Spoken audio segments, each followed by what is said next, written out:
Can you try to win a war by cutting the supply of energy and water for your opponent? The British, launching Operation Chastise during the Second World War, thought they could achieve it.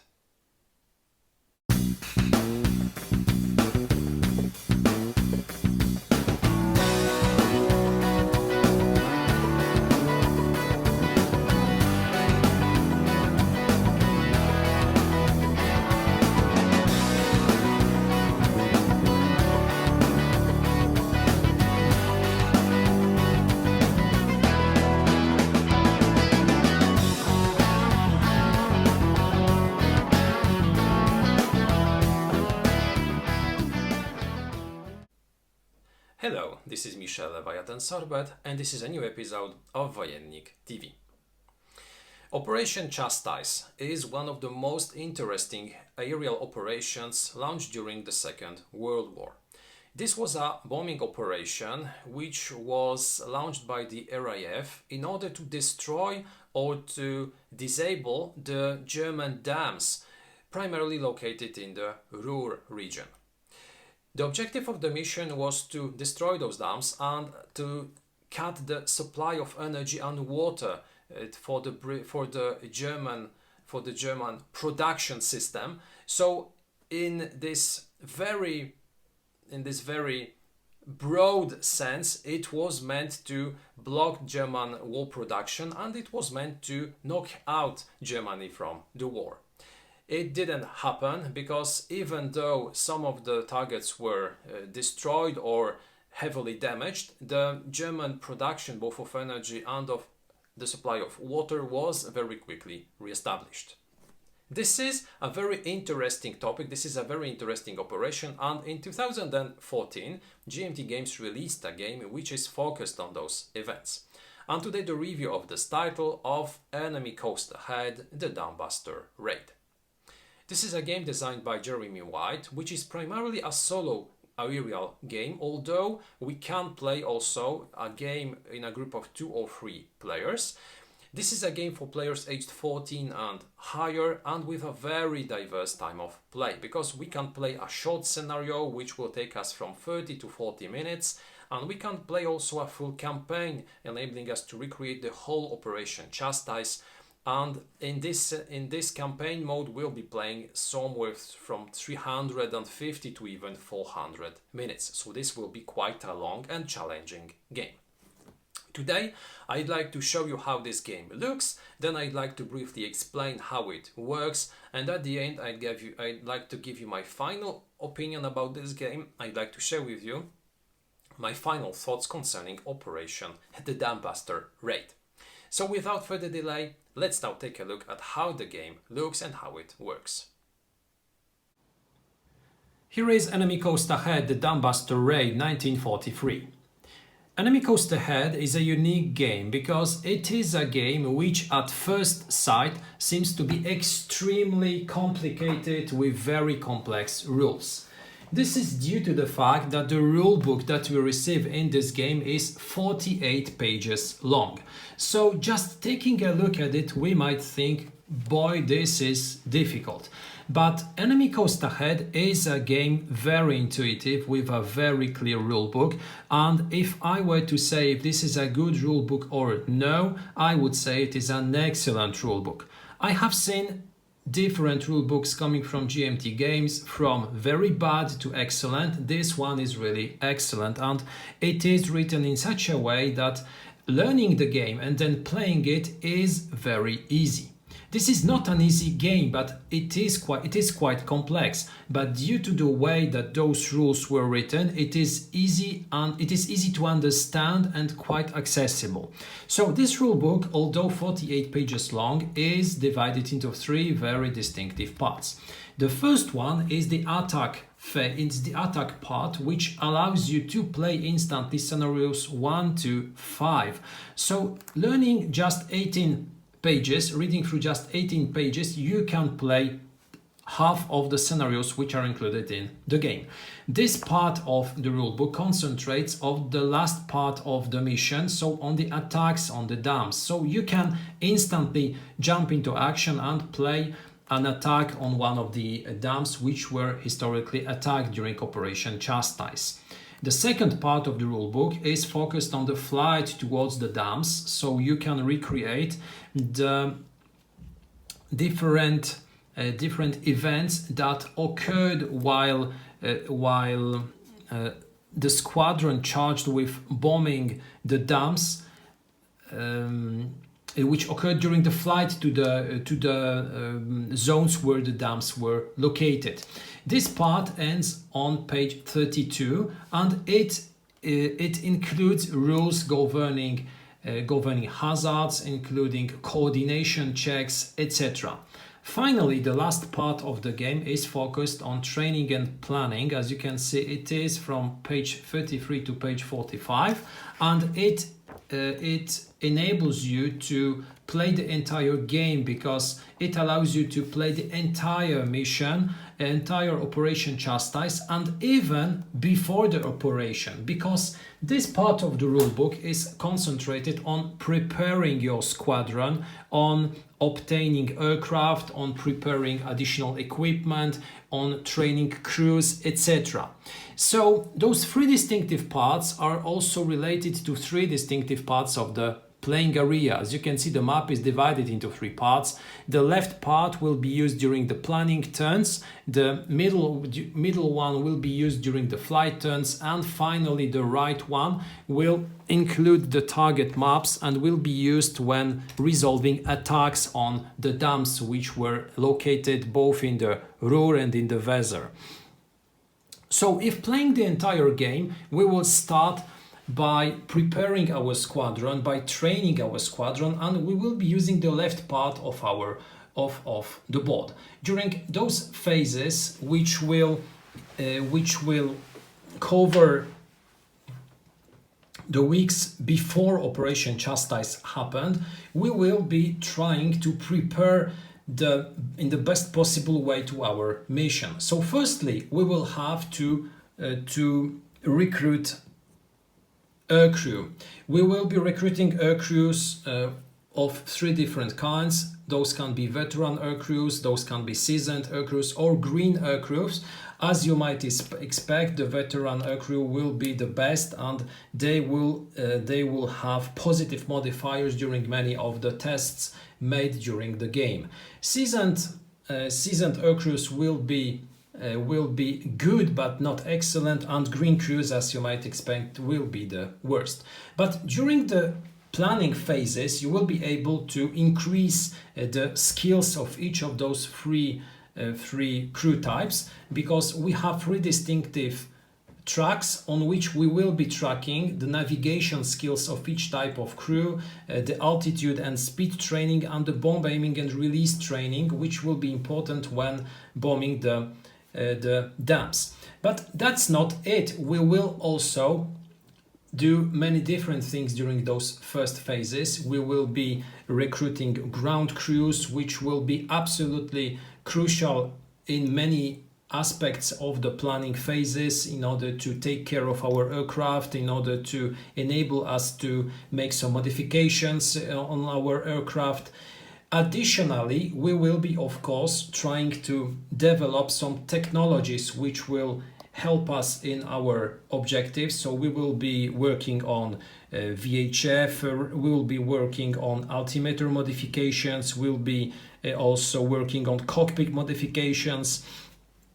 We will be acquiring crew members, not only those crews, but also specific crew members. As you can see, we have crew members which flew during Operation Chastise. Each of them has a unique capacity which will grant us a special bonus during the mission. For instance, we'll be drawing additional altitude sheets, or we will have positive modifiers in terms of gunnery, in terms of attacks made on flag installations protecting the dams, etc. During those phases, we will also acquire aircraft, because we cannot fly a mission without having aircraft. So we will have to spend resource points in order to acquire Lancasters. The number of them will depend on our strategy, but if we decide to acquire a smaller amount of aircraft, we have to expect that we won't be able to use enough in order to accomplish all of our objectives.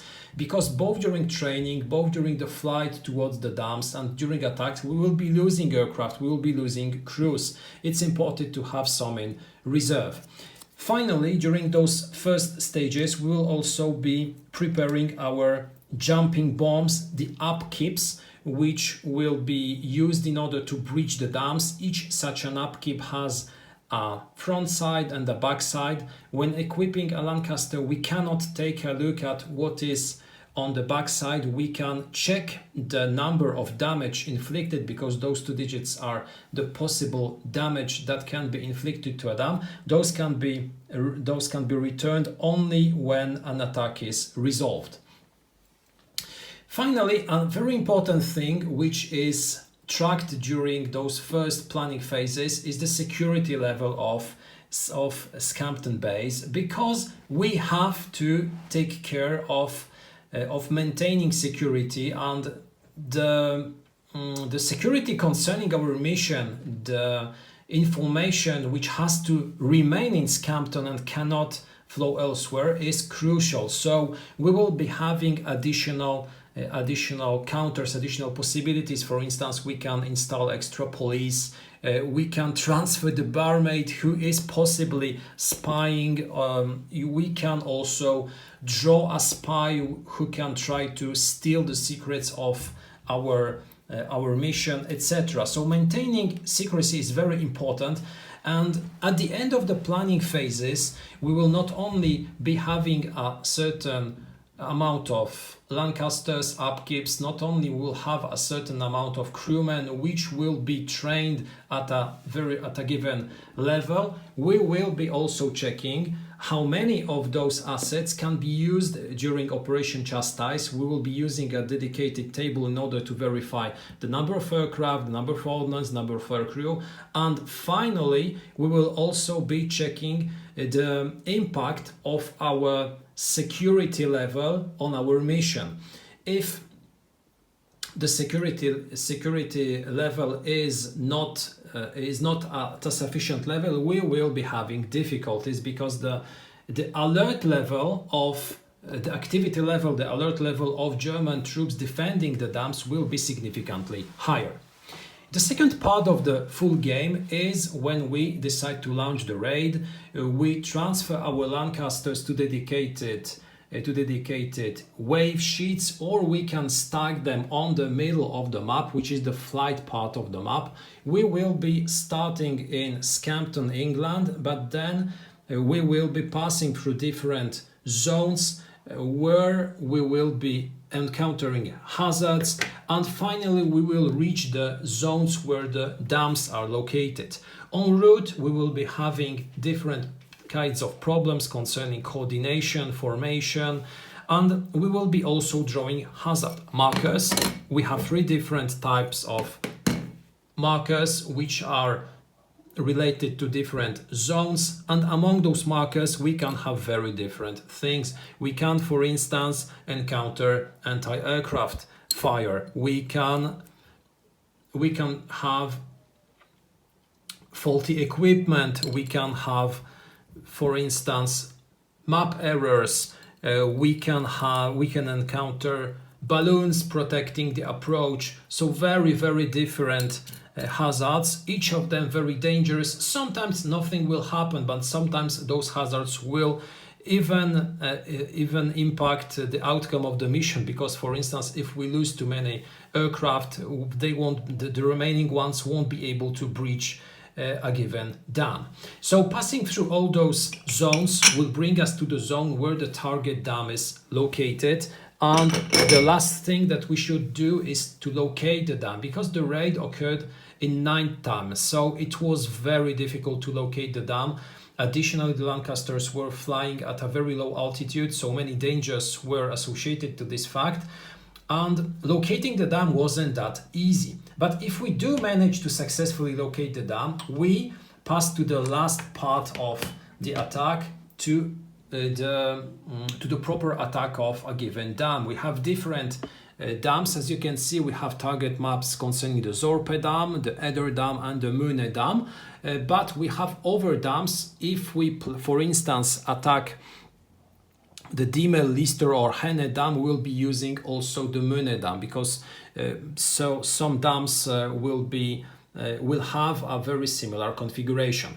Now, an attack on a dam is also played in accordance to a very precise sequence of play. We will check our vector, we will verify our altitude, our speed. In order to do so, we will do some tests requiring us to roll dice. We will be drawing cheats, dedicated cheats concerning both our speed and also our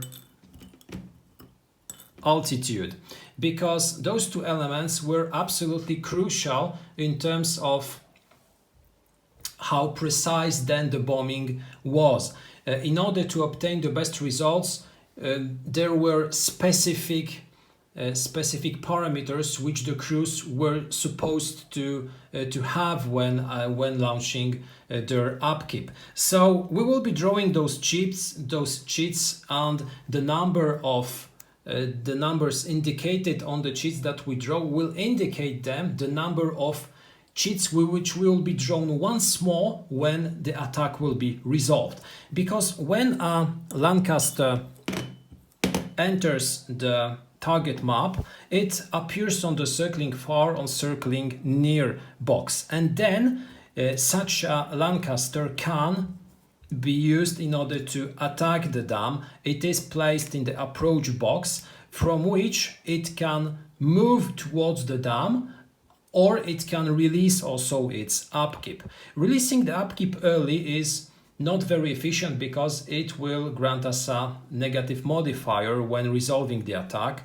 So we can approach towards the dam, maybe also with an escorting Lancaster or two, but the problem is that if the dam is protected, for instance, by flak, we will have to resolve the anti-aircraft fire, which will occur at each time such a Lancaster moves from one box towards another.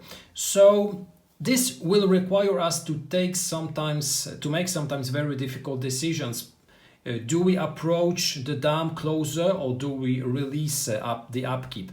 If we have some very weak counters, for instance a 1 and then we have a 0, that would mean that we would be drawing really not a lot of counter cheats when resolving the attack. And if it is the situation, maybe we should decide to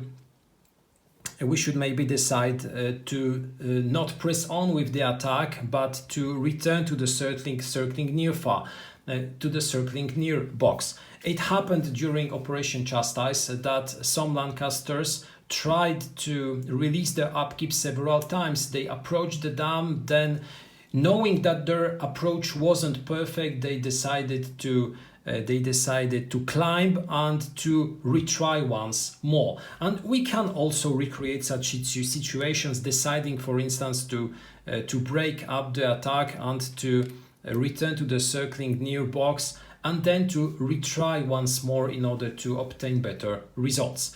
If we decide to press on with the attack, if we survive anti-aircraft fire, we will release our bomb, and we will be using a very detailed sequence indicating how such a release will be resolved.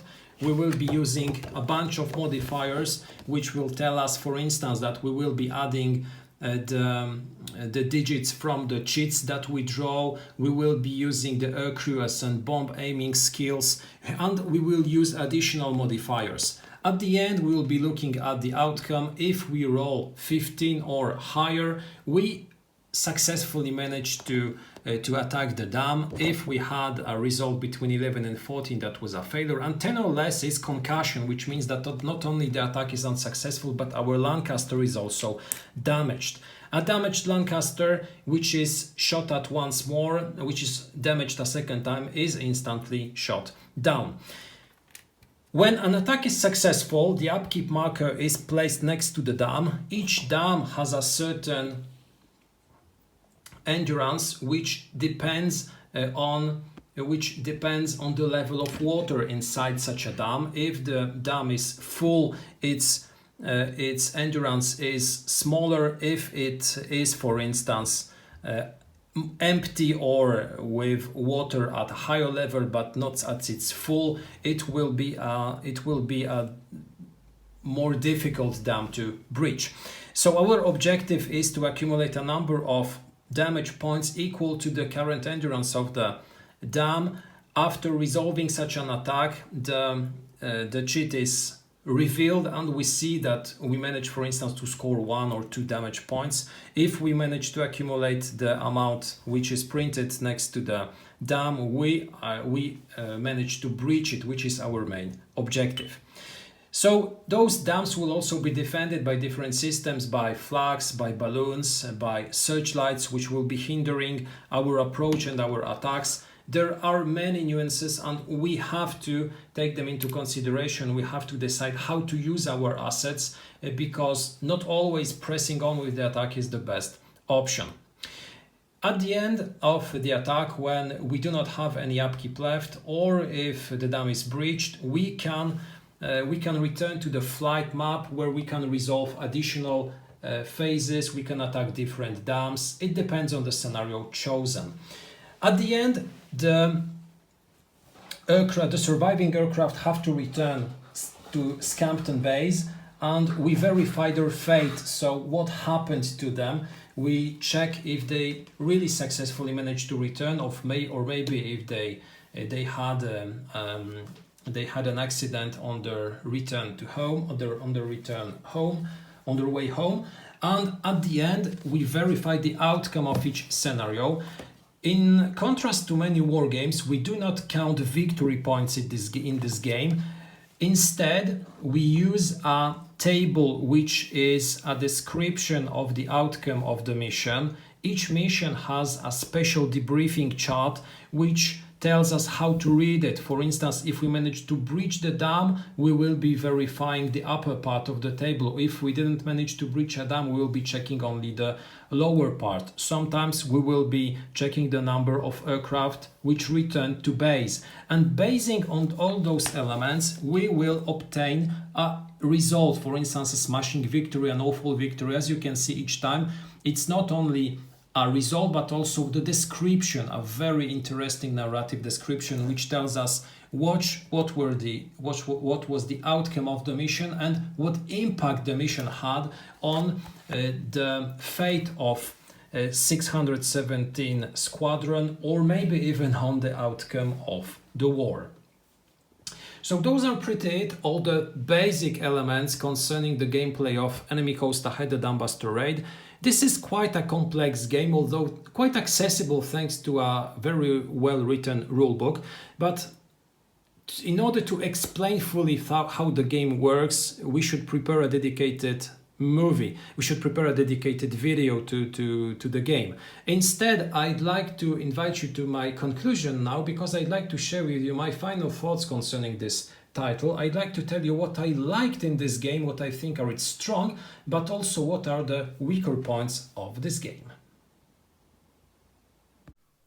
Enemy Coast Ahead, the Dambuster raid, is a game that I have in my collection since the very beginning. So when it got released in 2014, I already acquired it because I backed it on the P500 system.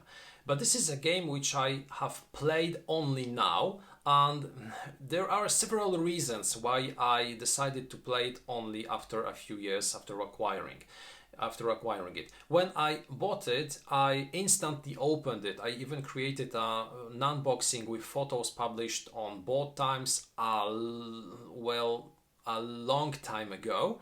But then the game was put on my shelf and I waited a long time before playing it.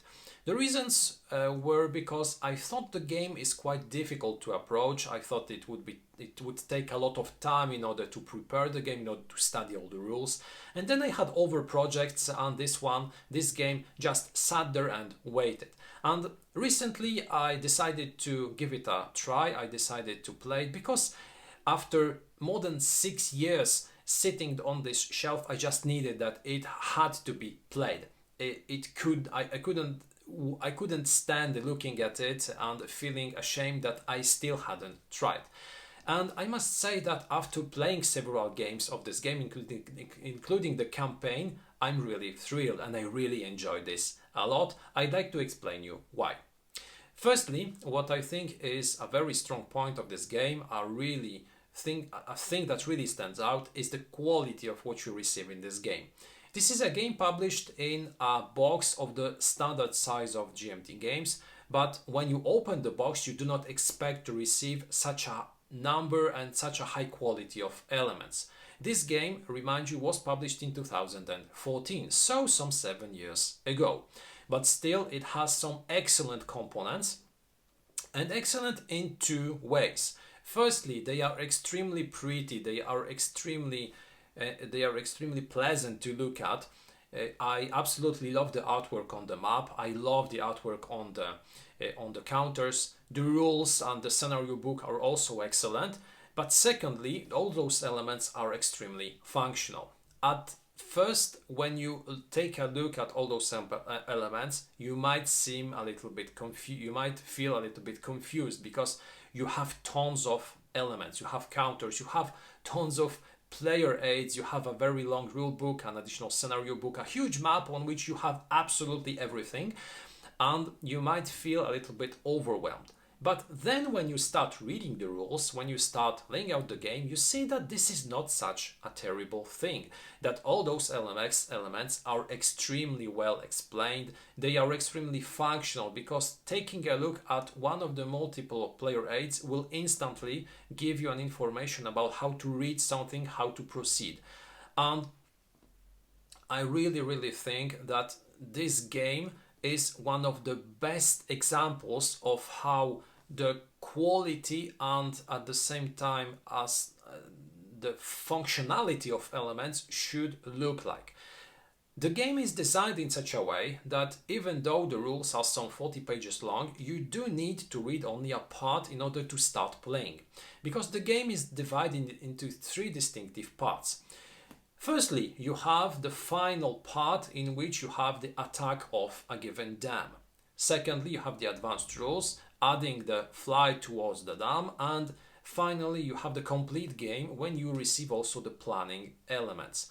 And you might wonder why you do not start from the beginning, because here we have a sequence in which you start by the end, by the final attack, then you pass through the previous parts of the flight towards the dam, and finally you add the first element, so the planning phase, during which you'll prepare your squadron, you'll train your crews, you'll prepare the jumping bombs, etc.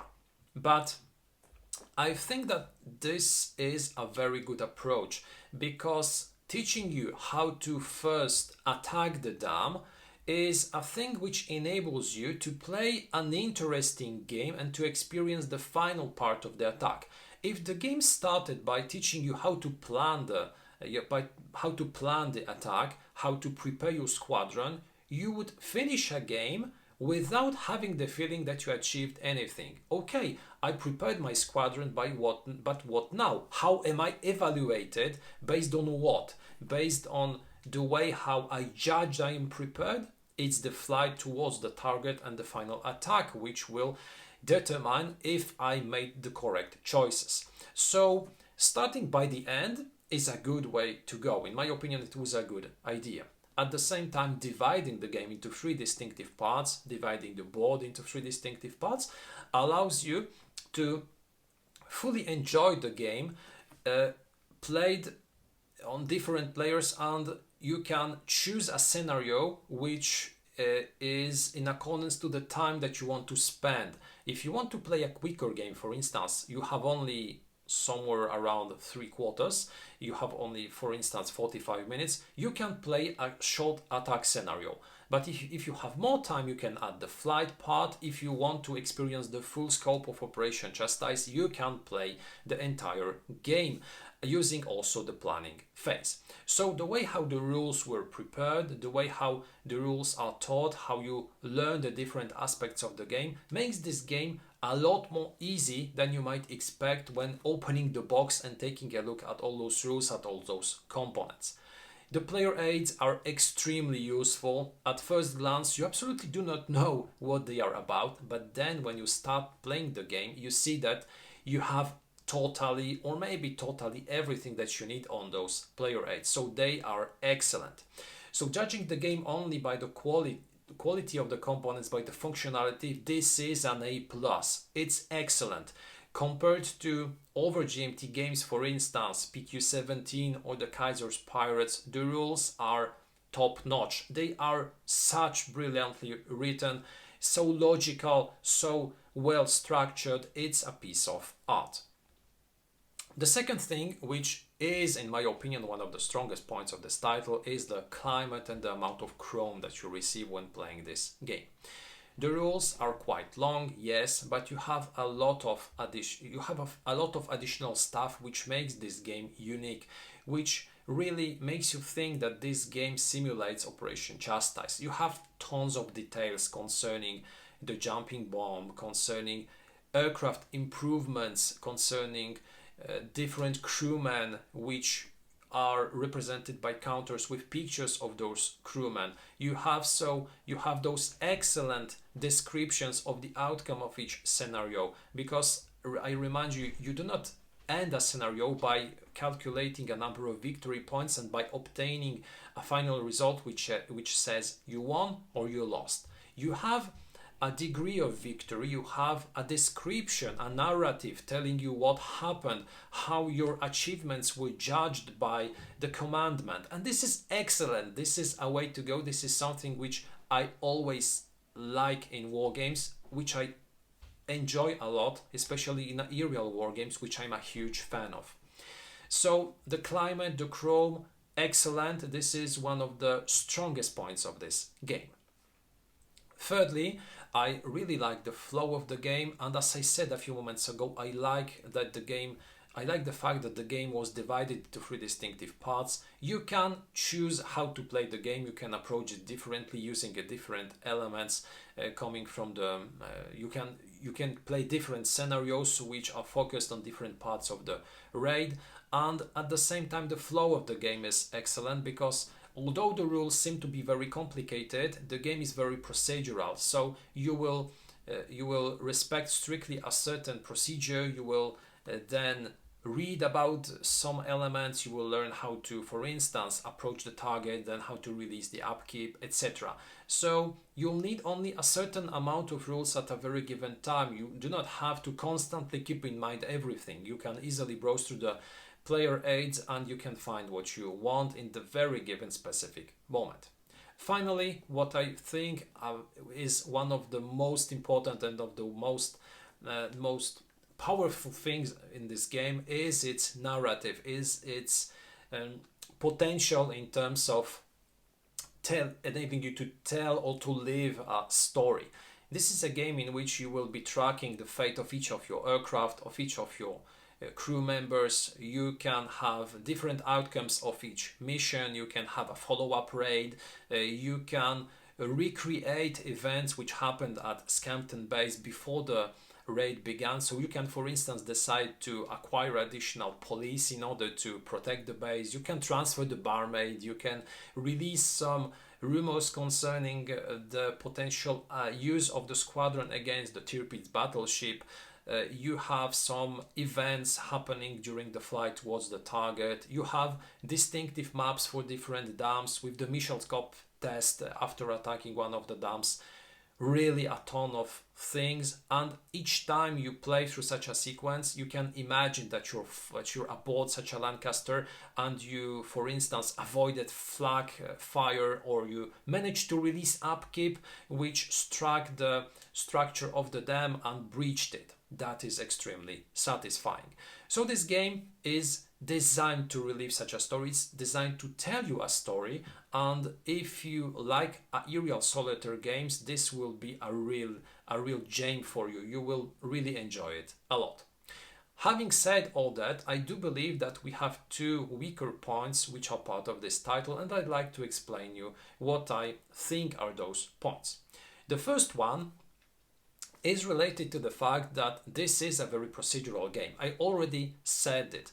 This is a game which helps you to pass through the big sequence of play, both during the attack phases as well as during the planning phase or during the middle phase.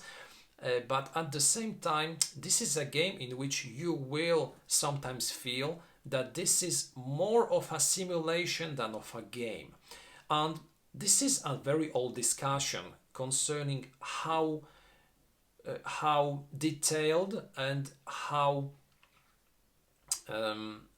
detailed war games should be in order to really accurately simulate the conflict that they are focused on, at the same time leaving a certain amount of freedom to the players in order to make them feel comfortable with their decisions. And in Enemy Coast Ahead, the Dambuster raid, those procedures will sometimes be too restrained. You will have not a lot of decisions that you could make, and sometimes you'll have the feeling that you're just playing in accordance to the sequence without having a real impact on the way that the game evolves.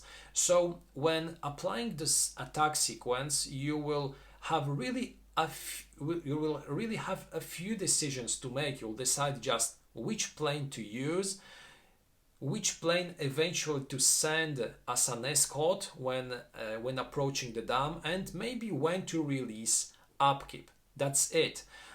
All the other things will be determined by die rolls and in accordance to a certain procedure. So, especially in this final part of the game, the decisions that you'll be making will be quite few. Those decisions will be very important in the first part of the game, the planning phase. And this is the reason why I think that this game works the best when you play the entire campaign.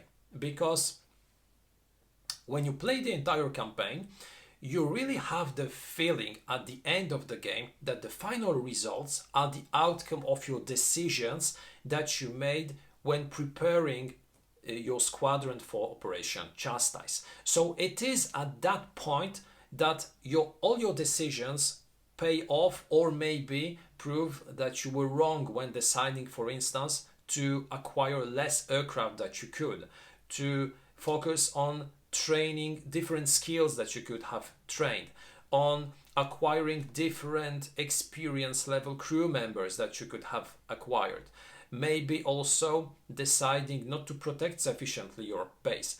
This is where you really have a lot of decisions. This is my favorite part of the game because it allows you to create a certain number of assets, use them during the attack, and then see the effect of your actions. So here you can take responsibility for what you really for what you created during the first part.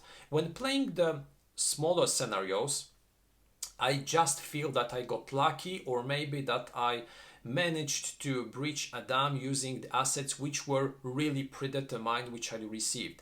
The satisfaction is not the same, and also this decision-making element is really significantly smaller. So this is a game which simulates in an adequate way how Operation Chastise went, in an impressive way, because it is very detailed, it has a lot of chrome, but at the same time in some elements it will be too much of a simulation and not a game in terms of how we understand gaming is.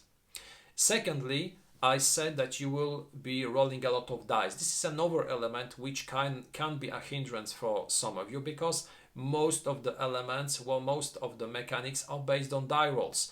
So even if you make some decisions, for instance, you decide to escort your Lancaster trying to attack the dam with another Lancaster, you'll verify using die rolls if flak was successful, if your aircraft was hit, then if you evade, you then check with another die roll if the evasion was successful or if your Lancaster was hit. So this is only one of the examples. You'll constantly roll dice in order to check some things. Of course, you have some modifiers. You can influence some of them. Some of them are due to random events, or maybe they are just there. You cannot influence them at all. But this randomness element will sometimes be a big nuisance, and you'll sometimes feel that you just wasn't lucky enough in order to breach the dam, or maybe during the return to Scampton, because those are very cruel die rolls at the end. You have a Lancaster which seems to be okay, which achieved its objectives, and then finally it crashes when landing. This is very frustrating. This is maybe a thing which is too random in my opinion. But concluding, Enemy Coast Ahead, the Dambuster raid is in my opinion a very good aerial game. It's a game which will almost surely be a thing which amateurs of solitaire aircraft games, aerial games, will enjoy. A game with a huge narrative potential, with tons of chrome, with a great bucket of details. A game which is extremely easy to play and easy to learn thanks to an excellent rulebook, thanks to an excellent storybook. A game which uses die rolls a lot of die rolls. A game in which you will fully enjoy the experience of playing it when playing the full campaign. Because when playing the shorter scenarios, you might feel that this is quite procedural, and at the same time that the final outcome is quite random. Even though, if you're a fan of aerial war games about interesting topics, original things, this game might be a good choice. This was the review of Enemy Coast Ahead, the Dambuster raid, released by GMT Games. Thank you a lot for watching this review. I invite you also to take a look at our other videos. We have other reviews and unboxings in English. Take also a look at our Instagram and Facebook accounts. I wish you a fantastic day and see you next time.